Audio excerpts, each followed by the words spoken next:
வாழ்ந்துட்டுருக்கிற இந்த வாழ்க்கை ஆசீர்வதிக்கப்பட்டதா இல்லை சபிக்கப்பட்டதா? ஏன் இந்த குழப்பம்னு கேட்குறீங்களா? அதாவது இன்னைக்கு சர்வ சாதாரணமாக நம்ம கிராஸ் பண்ணுற சில விஷயங்கள். என் குழந்தை சரியாகவே சாப்பிட மாட்டேங்கிறான், அவனுக்கு இதெல்லாம் பிடிக்கவே பிடிக்காது. ஐயோ, இந்த கலரில் ட்ரெஸ் வாங்கினா அவன் போட்டுக்கவே மாட்டான்.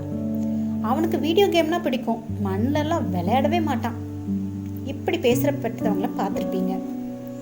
அதே சமயத்தில் பஸ் ஸ்டாண்ட்லேயோ ரயில்வே ஸ்டேஷன்லேயோ சிக்னல்லையோ அழுக்கு துணியோடவும் களைஞ்ச தலையோடவும், அக்கா பசிக்குது, காலையிலேருந்து எதுவுமே சாப்பிடலை, காசு இருந்தால் கொடுங்கன்னு கேட்குற குழந்தைய பார்க்குறப்போ, இந்த வாழ்க்கை ஆசீர்வதிக்கப்பட்டதா இல்லை சபிக்கப்பட்டதா? இது வரைக்கும் நான் இதெல்லாம் யோசித்ததே இல்லை அப்படின்னு நீங்கள் நினச்சிங்கன்னா இன்றைக்கி இதை பற்றி கண்டிப்பாக யோசிங்க. கமெண்ட் பாக்ஸில் வந்து உங்கள் மனசு உண்மையாக என்ன சொல்லுதுங்கிறத மறக்காமல் எனக்கு ஷேர் பண்ணுங்கள். பொம்மை. அந்த வீதியிலேயே பெரிய வீடு கிருஷ்ண மந்திரம். பெரிய வீடு என்றாலும் நாற்புறமும் மதிலால் வளைக்கப்பட்ட இந்த காலத்து பங்களா அல்ல, பழைய காலத்து மாளிகை. வீட்டின் முன்புறம் சலவை கற்கள் பதித்த பெரிய திண்ணைகளும் ரேலியும் உண்டு. அந்த வீட்டு பெரியவரின் பேத்தி குழந்தையாக ராணி பிறக்கும் வரை திண்ணைகளும் ரேலியும் சுதந்திரமாகத்தான் இருந்தன. பேத்தி குழந்தை தவழ ஆரம்பித்து ஒரு நாள் தவழ்ந்து கொண்டே வந்து வாசலில் இறங்கிவிட்ட பிறகு அதை பார்த்து கொண்டே வந்து வண்டியில் இறங்கிய பெரியவர் குழந்தையை வாரி எடுத்துக்கொண்டு வேலைக்காரர்களை ஒரு முறை வைத்து தீர்த்த பிறகு குழந்தையின் பாதுகாப்புக்கு இந்த வேலைக்காரர்களை நம்புவது ஆபத்து என்ற தீர்மானத்துடன் வீட்டின் முன்புறம் கம்பி அலிகள் வைத்து அடைத்து திண்ணைகளும் ரேலியும் சிறை வைக்கப்பட்டன. குழந்தை ராணி சுதந்திரமாய் தவழ்ந்து திரிந்தாள். இப்பொழுது ராணி நடக்க தொடங்கிவிட்டாள். வயது 4 ஆகிறது. ராணிக்கு ஒரு தங்கச்சியும் பிறந்து விட்டாள். திண்ணை நிறைய செப்பும் பொம்மையும் இறைந்து கிடக்க நாளெல்லாம் விளையாடி கொண்டிருப்பாள் ராணி. தாத்தா ராணிக்கு புதிதாக பொம்மைகளும் விளையாட்டு சாமான்களும் வாங்கி கொடுத்து கொண்டே இருப்பார். ராணி ஒவ்வொன்றையும் புதுமோகம் தீரும் வரை உண்ணும் போதும் உறங்கும் போதும் கூட கையிலேயே வைத்திருந்து விளையாடி உடைத்து விளையாட்டு சாமான்களுக்காக வைத்திருக்கும் பிரம்பு பெட்டியில் பத்திரமாக வைத்து விடுவாள். அவளாக உடைக்காமல் கை தவறி விழுந்து உடைந்து விட்டால் தலையை பீத்து கொண்டு புரண்டு காயையும் காலையும் உதைத்து கொண்டு அழுவாள். தாத்தா உடனே புதிதாக வாங்கி கொண்டு வந்து தருவார். அவளுக்கு என்ன, ராணி ஆயிற்றே. அந்த பிரம்பு பெட்டியை தூக்க முடியாமல் தூக்கி கொண்டு வந்து திண்ணை மீது வைத்துவிட்டு முக்கி முனகி தானும் திண்ணையில் ஏறி பெட்டியை திறந்து எல்லாவற்றையும் கொட்டிய ராணி, ஹை எவ்வளோ சொப்பு என்று ஆச்சரியத்தால் கூவிய குரலை கேட்டு நிமிர்ந்து பார்த்தாள். வெளியே கம்பிகளுக்கிடையே பரட்டை தலையை அடைத்து கொண்டு மோதிர விரலையும் நடுவிரலையும் வாயிலிட்டு சப்பியவாறு பிறந்த மேனியாக நின்றிருந்த ராணியின் வயதேயுள்ள ஒரு கருப்பு குழந்தை ராணியை பார்த்து சிரித்தாள். அரைஞான் கூட இல்லாத கரிய மேனியில் புழுதியில் விழுந்து புரண்டதால் அழுக்கின் திட்டுகள் படர்ந்திருந்தன. மூக்கிலிருந்து ஒழுகியது வாய் எச்சிலுடன் கலந்து மூவாயில் இறங்கி மார்பிலும் வயிற்றிலும் மேலும் வடிந்து கொண்டிருந்தது. அந்த குழந்தையை பார்க்க ராணிக்கு ஆச்சரியமாய் இருந்தது. அந்த குழந்தையின் முகமும் 2 கண்களை விரிய ராணியை பார்த்து, ஐயையோ, நீதான் தத்தையே போடலையே என்று கையை நீட்டி இழுத்து காட்டிவிட்டு அந்த அம்மன கோலத்தை பார்க்க வெட்கப்படுவது போல் முகத்தை மூடிக்கொண்டாள் ராணி. ராணியின் வெட்கம் இரவல்தான். ராணி சட்டை இல்லாமல் திரிந்தால் தாத்தா அப்படி சொல்லிக்கொண்டு முகத்தை மூடிக்கொள்வார். ராணி அம்மாவிடம் ஓடி சட்டையும் சட்டியும் போட்டு கொண்டு வந்து முகத்தில் மூடியிருக்கும் தாத்தாவின் கையை விலக்கி தான் போட்டிருக்கும் சட்டையை தூக்கிவிட்டு சட்டியையும் காட்டுவாள். முகத்தை தான் மூடிக்கொள்ள தாத்தா கற்றுக் கொடுத்திருக்கிறார். கண்ணை மூடிக்கொள்வதற்கு தாத்தாவும் விரல் இடுக்கு வழியாக பார்ப்பாரே, அதே போல் பார்த்த ராணி முகத்தில் இருந்த கையை எடுத்துவிட்டு கேட்டாள், ஆமா, உனக்கு தத்தை இல்லை? ஓ இருக்கே, எங்க இருக்கு? தோ அங்கே என்று கையை காட்டியது கருப்பு குழந்தை. எங்க, உங்க வீட்டுலையா? ஆமா, உங்க வீடு எங்க? தோ இங்கதான் என்று கையை காட்டியது கருப்பு குழந்தை. ராணி திண்ணையிலிருந்து ரொம்ப பிரயாசப்பட்டு கீழே இறங்கி வந்து கம்பி அடைப்பின் அருகே கையில் நேற்று தாத்தா வாங்கி தந்த புதிய வர்ண பொம்மையுடன் நின்று அவள் காட்டிய திசையில் பார்க்க முயன்றாள். தலையை வெளியே தள்ளி பார்க்க முடியாததால் அந்த குழந்தையின் வீடு தெரியவில்லை.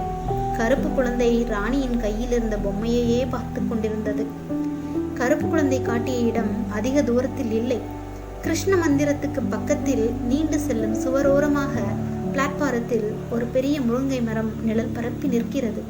அதன் நிழலில் சுவரின் மீது முனீஸ்வரர் அபயம் என்று பாமரர்களால் எழுதி வைத்து கொண்டாடப்படும் ஒரு பாமரக் கடவுள் முழு செங்கல் உருவத்தில் எழுந்தருளியிருந்தார். அவருக்கு பக்கத்தில் 2 டானா ஆணிகள் அடித்து ஒரு கோணியின் 2 முனைகளை ஆணியில் மாட்டி இன்னொரு முனையை முருங்கை மரத்தில் பிணைத்து 4வது முனையை ஆதரவில்லாமல் காற்றில் திண்டாட விட்டு அந்த முனையை ஒரு பக்கத்து மறைப்பாக கொண்டு அதில் ஒரு குடும்பம் வாழ்கிறது. கருப்பு குழந்தை காட்டிய அந்த இடம் ராணிக்கு தெரியவில்லை. உனக்கு தத்தையாவது வாங்கி தந்தா? தாத்தாவா? எனக்கு தாத்தா தான் இல்லையே. தாத்தா இல்லை, பாத்தி? அம்மா?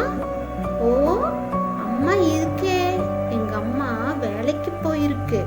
அப்புறமா நாளைக்கு வரும்போது எனக்கு முறுக்கு வாங்கி தரும். சொல்லு. உங்க வீட்டுல பொம்மைக்கா? கருப்பு குழந்தை பதில் சொல்லாமல் ராணியின் கையில் இருந்த பொம்மையையே பார்த்து கொண்டிருந்தது. ராணி பதிலை எதிர்பார்த்தா கேள்வி கேட்டால் அவளுக்கு ஏதாவது கேள்வி கேட்டுக்கொண்டே இருக்க வேண்டும். பதில் வந்தாலும் வராவிட்டாலும் கேட்க வேண்டும். அதில் ஒரு லயிப்பு. அப்பதும் கப்பல்? கப்பலுக்கா? கருப்பு குழந்தை தலையை ஆட்டியது. அந்த தலையாட்டலுக்கு இல்லை என்றும் சொல்லலாம், இருக்கு என்றும் சொல்லலாம். அதை எங்கோ இவள் கவனித்தாள். எங்கோ பார்த்து கொண்டு கண்களை செருகி செருகி என்ற ஸ்ருதி இசையோடு அப்பதும் ரயில் இருக்கா, கார் இருக்கா, வண்டி இருக்கா என்று கேட்டுக்கொண்டே இருந்தாள் ராணி. அவள் கேட்பதற்கெல்லாம் தலையாட்டினாள் கருப்பு குழந்தை. வீடு இருந்தால் அல்லவா வீட்டில் என்னென்ன இருக்கும் என்று தெரியும். வீதியில் இருப்பதெல்லாம் வீட்டில் இருப்பதாகத்தான் கருப்பு குழந்தைக்கு நினைப்பு. அந்த கேள்வி கேட்கும் விளையாட்டு சலித்து போய்விட்டது ராணிக்கு.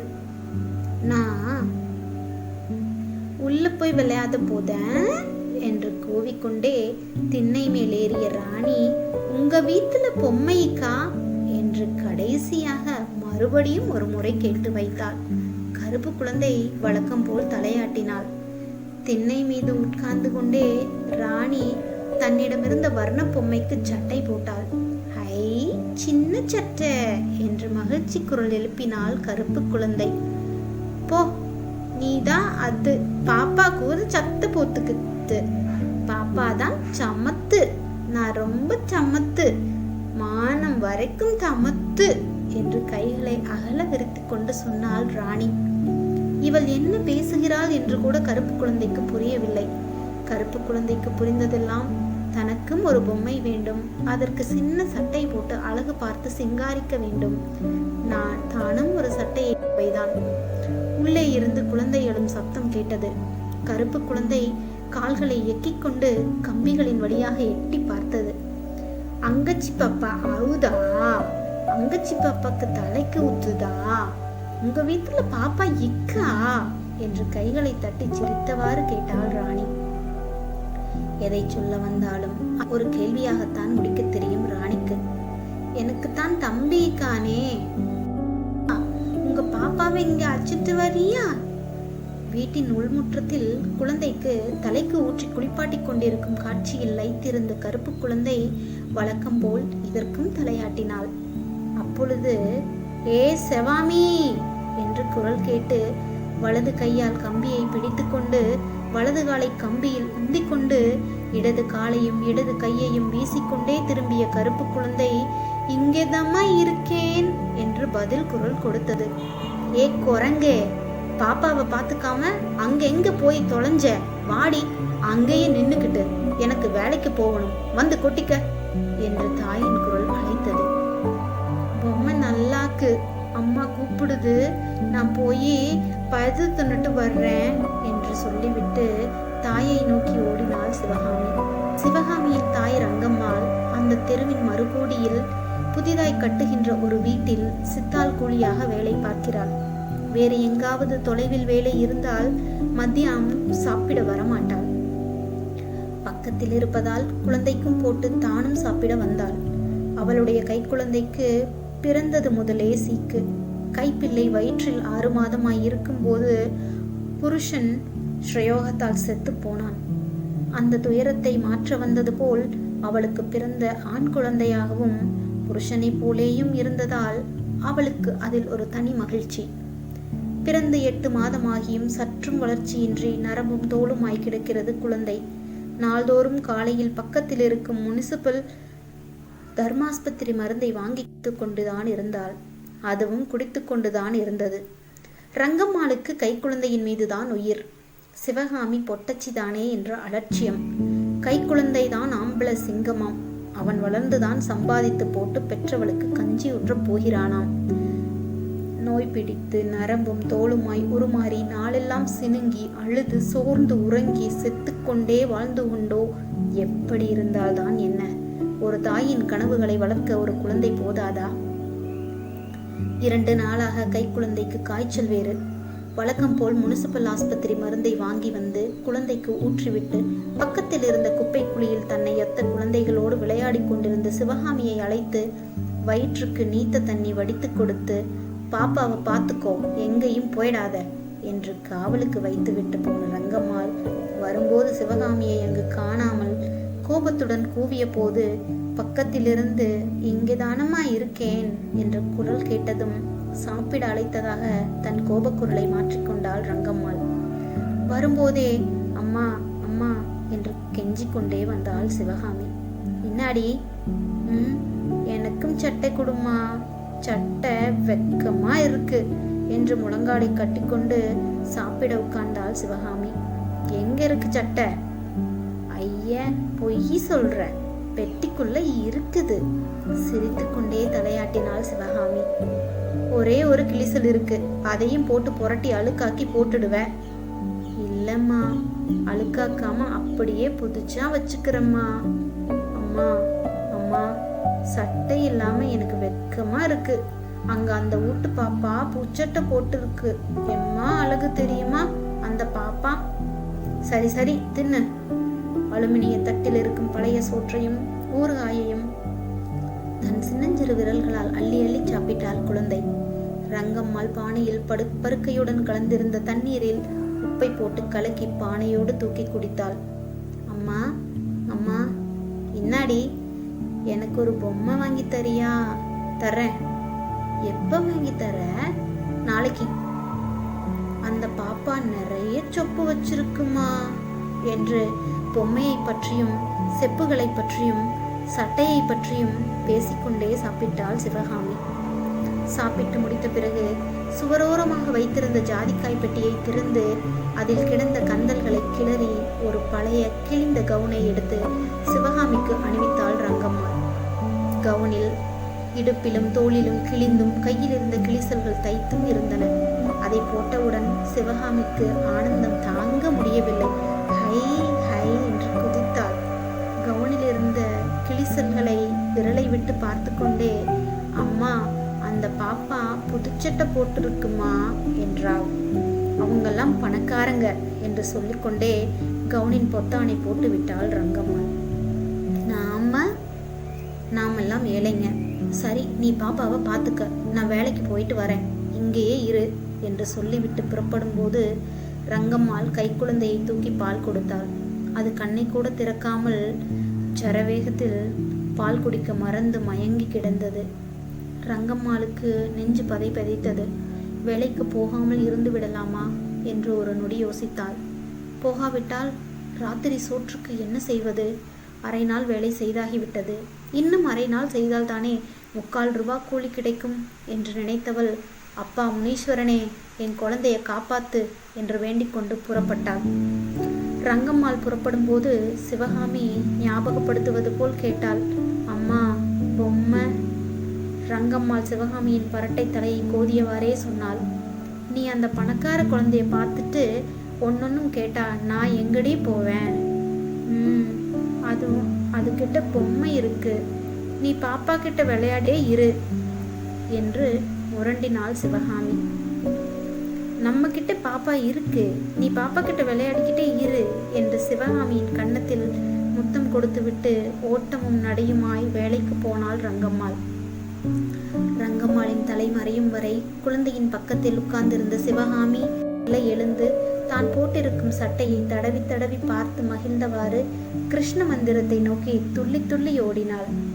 இதோ பாத்தியா, நானும் சட்டை போட்டுக்கிட்டேன், எங்க அம்மா போட்டுச்சு என்று கத்திக்கொண்டே கம்பி கதவருகே வந்து நின்ற சிவகாமியை பார்த்த ராணி, தத்தம் போதாத, பாப்பா தூங்குது, முயற்சின்னா அழும் என்று தன் பொம்மையை மடியில் போட்டு தட்டி கொடுத்தாள். உன் தத்தை ஏன் கிழிஞ்சிருக்கு என்றாள் ராணி. நாங்கெல்லாம் ஏழைங்க என்றாள் சிவகாமி. ராணிக்கு புரியவில்லை. உன் பொம்மை எங்க என்றாள் ராணி. எனக்கு பொம்மை இல்லை, தம்பி பாப்பா தான், அவனோடு தான் நான் விளையாடணுமாம் என்றாள் சிவகாமி. கிருஷ்ண மந்திரத்துக்குள் மத்தியான நேரமானதால் பெரியவர்கள் எல்லோரும் தூங்கிக் கொண்டிருந்தார்கள். திண்ணையிலிருந்து இறங்கி மெல்ல வீட்டுக்குள் எட்டி பார்த்தாள் ராணி. எல்லோரும் தூங்கிக் கொண்டு இருக்கிறார்கள். முற்றத்து ஓரத்தில் அண்டா நிறைய தண்ணீர் இருக்கிறது. அன்று காலை அந்த முற்றத்தில்தான் தங்கச்சி பாப்பாவுக்கு தலைக்கு ஊற்றியது ராணியின் நினைவுக்கு வந்தது. தன் குழந்தைக்கும் தலைக்கு ஊற்ற எண்ணிய ராணி மெல்ல உள்ளே சென்று அண்டாவுக்கு பக்கத்தில் இருந்த குவளையில் தண்ணீரை முண்டு எடுத்துக்கொண்டு 2 கைகளாலும் தூக்க முடியாமல் தூக்கி கொண்டு வந்து திண்ணை மேல் வைத்தாள். இந்த காரியங்களின் இடையே சிவகாமியை பார்த்து சிரித்து கொண்டாள். சிவகாமியும் ரகசியமாக சிரித்தாள். சத்தம் ஏதுமில்லாமல் குழந்தைக்கு குளிப்பு வைபவம் நிகழ்ந்தது.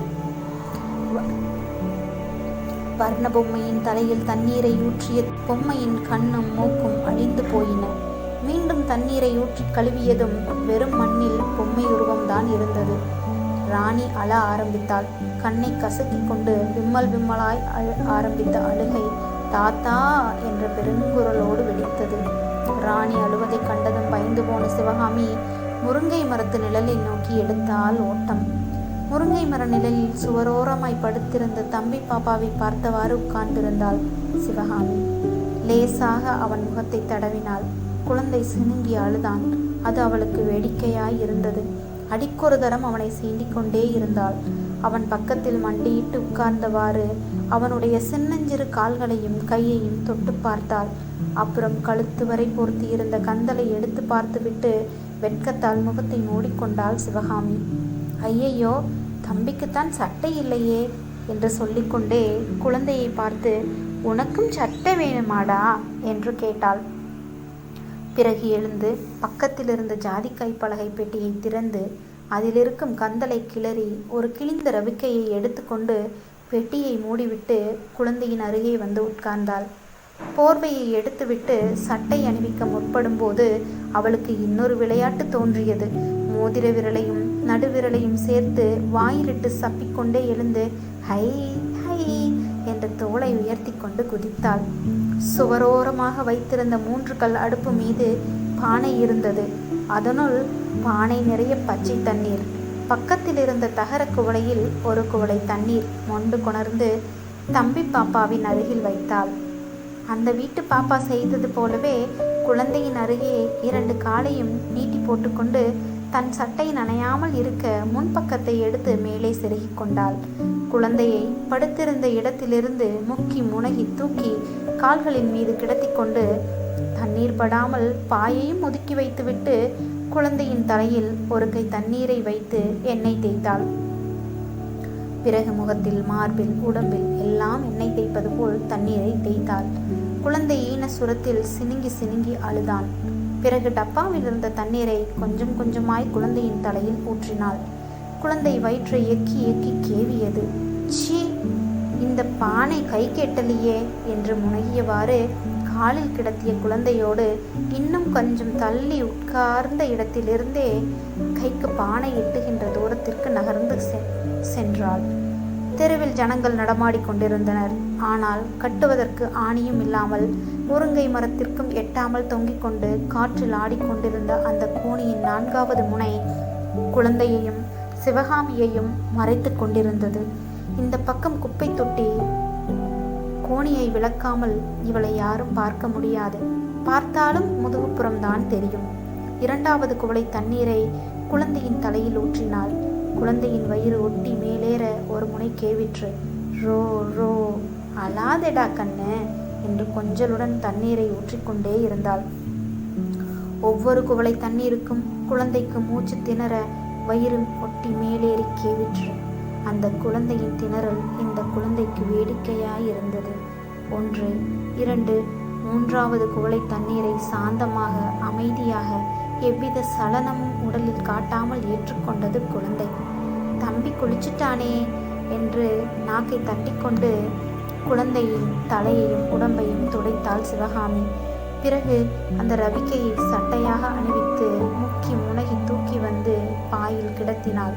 இப்போதான் நல்ல பாப்பா என்று குழந்தைக்கு முத்தம் கொடுத்தாள் சிவகாமி. சி, தலைமயிர் மூஞ்சியில விழுதா என்று மரச்சீப்பை எடுத்து தலை வாரினாள்.